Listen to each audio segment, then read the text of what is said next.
So today we're doing another single book review, which we're going to be talking about This Green and Pleasant Land, the debut novel by Ayisha Malik. Don't be put off by the size of this book. For some reason I managed to get a trade paperback version, so it's like way bigger but the text is bigger, so I promise you, book isn't actually this big, it's probably about half the size. But really great read, like for a debut novel. I know a lot of people oftentimes feel like, oh, when someone writes their debut novel, it's often picked because it's a tearjerker, because it moves people. This book was a tearjerker. I cried multiple times reading this book, but I think that's because I personally connect to it. The book is about a man whose mother has just passed away, and her last wish is for him to build a mosque. The thing is, he lives in a very white area of the UK with just a lot of old white people, and his family are like the only brown people there. So it's the trials and tribulations he has of building a mosque in a very white town where he faces prejudice, where he learns more about himself, he connects more with his religion.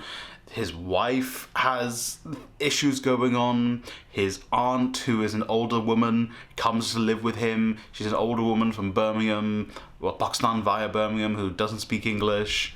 It's like, as a minority and as, you know, a South Asian Muslim, as half Pakistani South Asian Muslim, it's like, wait, I get it. I get what's going on. It really connects with you, especially if you're from that part of the diaspora. But also, Ayisha Malik talks about a lot of the characters who already are living in the village. The village is called Babel's End, or Babel's End, however you want to say it. A lot of the, you know, the older white people living in the village, it talks about how they're feeling. You know, obviously, they are prejudiced towards Bilal, who is our main character at points, but you're trying to understand their thought process behind it, and it humanizes them in a way that doesn't make it seem like it's okay to be racist, folks. But yeah, it's super in depth like that. I don't want to get into spoilers, so this is going to be a spoiler-free review, but it is such a, as a South Asian, it is such an insightful view into things I feel and see around me as a South Asian man, and the way the world is going, especially here in the UK. Sort of the views of a lot of the other people surrounding our main character are things that I genuinely feel people around me think, whether it be people being like, we don't want you here, people being like, you're not one of us, even though Bilal as a character was born and raised here in the UK, just like myself, you still get that feeling of people looking at you being like, you are not one of us, you do not belong here, leave. And it only comes out really when you try to rock the boat a little bit. So if I go through my life just appeasing people around me, being like, yeah, whatever, you know, oh yeah, whatever, you know, but as soon as I say something that goes against something they think or believe, so maybe I say, oh, you know what, the Met Police are really targeting brown and black males. They'll come out of the woodwork and be like, why don't you leave then? Get out of here. When if I hadn't said that, they'd be like, oh, you're one of the good ones, aren't you? It's kind of the feeling you get towards Bilal. He's treated, before he thinks about building this mosque, he's treated as one of the good ones, which is an issue a lot of us, I can only talk about the South Asian diaspora, a lot of us face when we go out into the world. When we leave school, we go out into the world, and you're either one of the good ones, or you're one of the people who people look at you and be like, you're the reason we don't want you people here. And it's just, it really made you think when you were reading it. It really hit me like deep, being like, this is genuinely what people think about people like me, or think about what people who look like me, they think about them. And the book even goes into it where there are key characters who are South Asian who are like, we're not perfect, not all of us are perfect. Some of us genuinely give the older white people a reason for concern. Sometimes there are people in our community whose behavior is appalling, but also that doesn't mean we all are like that. And it's the same with the older white community. You can't paint them all with the same brush. You know, you have the people who are abusing Bilal and his family, but also Bilal as a character clearly points out, well, X, Y, and Z person is on our side. This older white woman who's eccentric is on our side. So it does a really good job of showing like the complexities of life as a minority, the complexities of life as a minority who is maybe rocking the boat a little bit, who, you know, spent so long trying to assimilate. And I'm probably about half the age Bilal is meant to be in this book, maybe less than half. But obviously growing up, the first 20 years of my life or something, I wanted to assimilate. The point was to assimilate so you didn't stand out, so you weren't different, because the generation before mine faced so much discrimination, especially here in the UK, for being slightly different. So we were taught always assimilate, be just like your peer. Or not just like, there were certain cultural things that can't be the same, but we were always taught be just like them. But then you get to a point where you don't need to be just like the people around you, and it's not a bad thing to be slightly different. It's not a bad thing to want to do something that maybe connects you closer to your cultural heritage or your religious heritage, and that oftentimes can have a volatile reaction from the people around you who thought, oh, he's one of the good ones. But as soon as you change slightly, you do something slightly, like the character of Bilal, he's the same guy, he acts basically the same way, but when he decides to do something that rocks the boat a little bit, the reaction to him changes completely.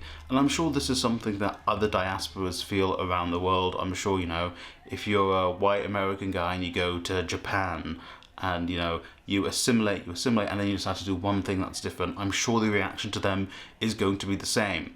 It's the same thing here in the UK, where characters like Bilal or people like Bilal will assimilate, and then they'll do something small. Okay, fine, maybe building a mosque isn't a small task, but something like that.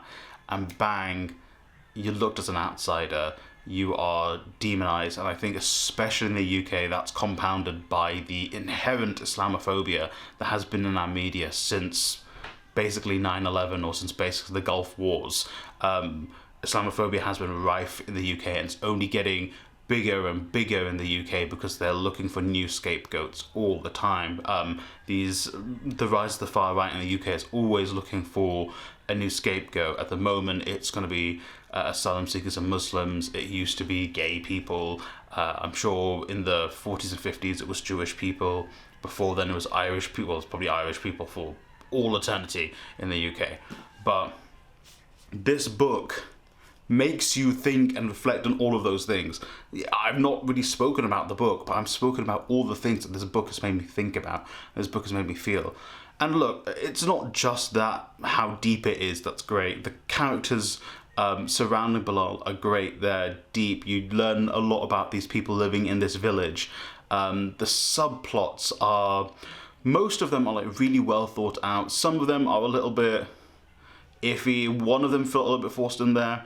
Unless I was just so consumed by the main plot, I didn't really read into the subplot. There's a lot of talk about love, about marriages, and obviously it's a book about Muslims and South Asians, so marriage is a really important thing, but is also unique in its how it manifests itself.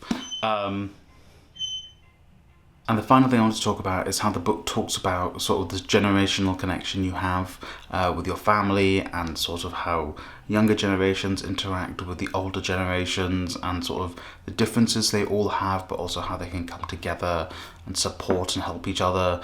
And it's really lovely seeing that, this dynamic of, and you know, it's not necessarily just a South Asian thing, of how you know, when you've got an older generation person coming into your family, sometimes thrust upon you, it is still this, you know, learning to love and care and to learn from each other. You know, maybe the older generation is the first generation that came here, so maybe, unfortunately, they're less educated. So they're learning from this new generation who is more educated, but they don't have those cultural links as the first generation had. So they're learning and picking up things from each other, or the older generation who've learn more about life. And so that is my review of This Green and Pleasant Land. I definitely think you should pick it up, especially if you are a South Asian diaspora. I think 100% this is a book you should read.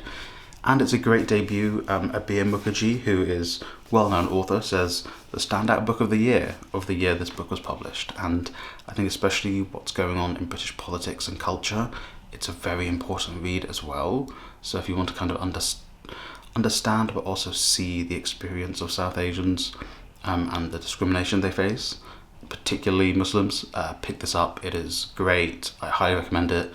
Link to it's going to be in the description down below. If you've read the book, let me know your thoughts in the comments down below, or if you're going to pick it up after this review. Yeah, thank you for watching. Like, subscribe, share the video with a friend and family member, and hey, I hope you read a great book today. And hopefully not one that makes you cry. Or maybe you want to cry.